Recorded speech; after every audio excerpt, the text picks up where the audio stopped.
Hey guys, welcome back to another video. My name is Max and today we're going to be customizing some t-shirts with fabric paint, and we're going to be doing 3, and all 3 are going to be available to buy from my Vinted, which is going to be in the description. I'm also going to be giving you a few tips with coming up for designs for clothes and also for using fabric paint in general. So this is the first design that I did. As you can see, it's like a little cat design, and this one turned out pretty well. This was my second favorite one in the end. So the first thing I had to do, obviously, is paint it white, because this is a black t-shirt, and that's something that you need to bear in mind when you're doing, like, customizing fabrics of any kind, is that the paint is, like, fairly transparent when it's on darker colors, like black. So, like, either pick a lighter color to work with, or if, like me, you really wanted to use a black background, just be prepared to like have to do a couple coats of white to start with as a base coat. I would recommend, if you plan on doing this quite a lot, buying like a separate thing of white paint, like a separate tube, because you're going to be using that color more than anything else, and you don't want to like run out. I think it took me about 3 coats of white, and I think 2 would have been okay if my like main color wasn't going to be white, so I had to like make sure it was perfect, because otherwise it would look kind of grey instead. And I also did this little thing around the edge. I wanted to frame the cat in like a little circular moment, and that's something compositionally that you can consider, is giving like a frame to whatever design that you're going to put on the top. You can think about using different shapes, like a circle, square, rectangle, hexagon, dodecahedron, if you will.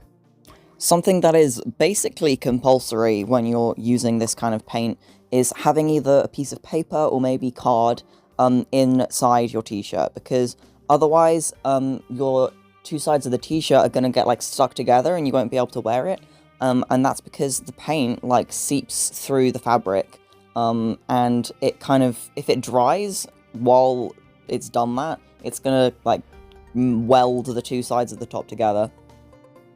One feature of this paint that was really good though was its like blending abilities, because it doesn't dry quite as quickly as acrylic paint does. It was wet for long enough to be able to like get another color on your brush and put another color down. So as you can see here, I used this little blue color to do a kind of outline shade on the cat to make it look kind of like it was glowing, because it's meant to be like a little ghost cat. When doing clothing designs, I think it's quite a good idea to have a semi-limited color palette, so I only used 3 colors, white, blue, and silver.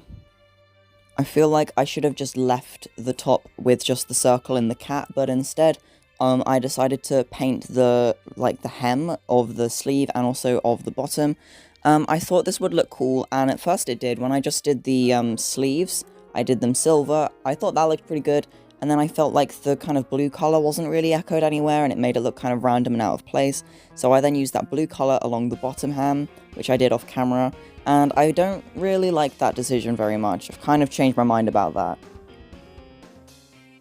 Here is the second design, and this one ended up being my favorite. To start with, I just painted in a rectangle. That would be for the border, and this was kind of difficult. I was trying really hard to keep it in a straight line, but what I did was I used a like a pastel pencil, one of those kind of chalky ones, and I just drew around like a massive rectangular book. So I had kind of like a guide of where I needed to put the paint, and it got kind of wobbly towards the end, so it's slightly uneven, but I managed to fix it up enough so it wasn't that noticeable. And I was using like a really dark teal that was kind of more green than teal. And I painted in this kind of neurographic design. You might remember, if you're an old-time fan of the channel, I had a little bit of a neurographic phase. I did like quite a lot of these kind of pieces in my sketchbook, and I did a little video about it as well. But yeah, this is like quite a simple way of creating a cool kind of abstract design. I'll link the video here if you want to watch it. I don't know how good it is, because I made it ages ago and I've not watched it since I made it, so it might be horrible. You can see underneath the shirt I've got a shower curtain, and that isn't to protect the table, that's actually to protect the top. If you're doing this kind of painting in an area where you do a lot of your art, you've probably got like nasty little bits of glue or paint on the table, which you don't want to be getting accidentally on the top, because then it's kind of low-key going to ruin it a little bit. So you could put something like this down, some sort of clean surface that's not got any crap on it. So the next part of the process is to fill in the little blobby shapes that are inside the design. So I kept to a color palette of kind of greeny, tealy blues and greens.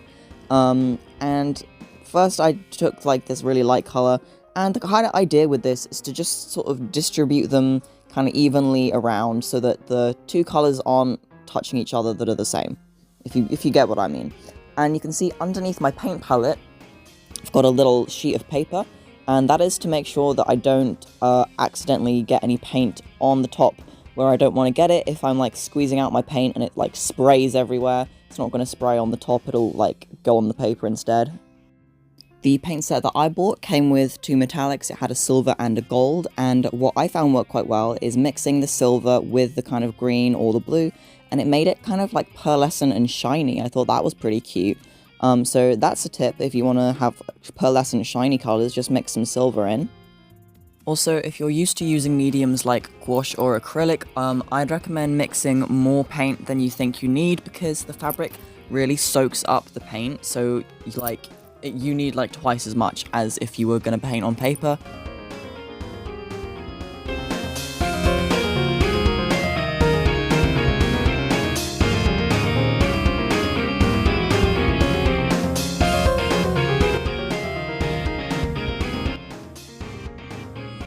Good morning. Hello.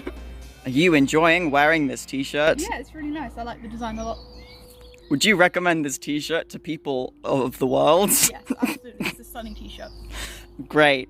How do you feel about stickers? I love stickers. And if you like stickers too, get ready for the deal of a lifetime. If you buy any of these t-shirts or anything on my vintage shop, and you message me letting me know that you are a viewer of the channel, I will get you 3 of these stickers for free. You can pick whichever 3 you like, and there's like 32 available, plenty of choice, and they will arrive with the rest of your order.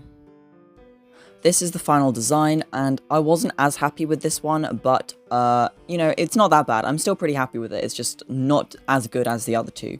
So my idea for this one was to create kind of wreaths of flowers around the kind of neck and the armholes, and also the hem around the bottom. And as with the first design, I had to lay down a base coat of white to, you know, just block out the black underneath. And I did this on both sides, but I'm only going to show you one side of the process because otherwise you're watching the same thing twice. And on this side, I just did 1 coat of white, and then, as you'll see later, I ended up having to do 2 coats of green, because it still was quite transparent. So for the second side, I just used 2 layers of white. If you're unsure, just do another layer of white is my advice, because it's easier to buy more white than it is to buy more of like one specific color if you run out of it. And some advice for when you're picking the kind of top that you want to customize. Especially if you're intending to sell it on, don't buy from a brand that, like, by painting on it, you're going to decrease the value. I don't know, maybe that's obvious, but, like, don't spend 20 quid on a single Levi's t-shirt and then paint on it, because it's from a designer brand, so you're going to paint on it and it's going to make it worth less. So buy it from Next, as you can see, that's the company that I bought from, or from, like, a charity shop where it's, like, you're giving money to charity and it costs, like, £2, so it's, like, nice and cheap, and you're being more, like, environmental as well. And then that way, by painting on it, you're actually increasing the value instead of, like, ruining it. In hindsight, after doing this design, I think I've realized why it didn't really work so well. It's much more difficult to get neat, tidy edges on smaller, more intricate designs like this. It doesn't seem that intricate, and it isn't really. If I was painting this normally, it wouldn't be. But because on fabric, it's got all those little, like, furs that you can't see, like, sticking out, and they will just, like, catch the paint, and they'll snatch it off your paintbrush and put it in the wrong place, even if, like, you're not doing it deliberately. So I think when you're considering your own designs, try and pick something that is a larger, solid shape instead of these little sticky out tiny thingies. It'll just make it a lot more easier to, like, keep the edges tidy and, like, professional looking.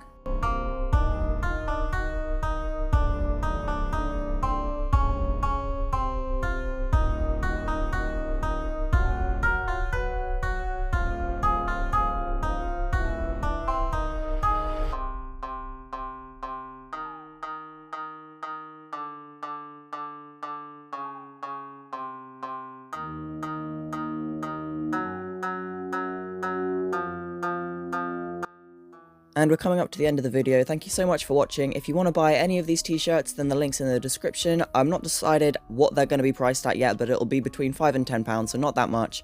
And don't forget about the sticker deal as well. Definitely message me to get some free stickers. And yeah, I hope to see you in the next video. Bye!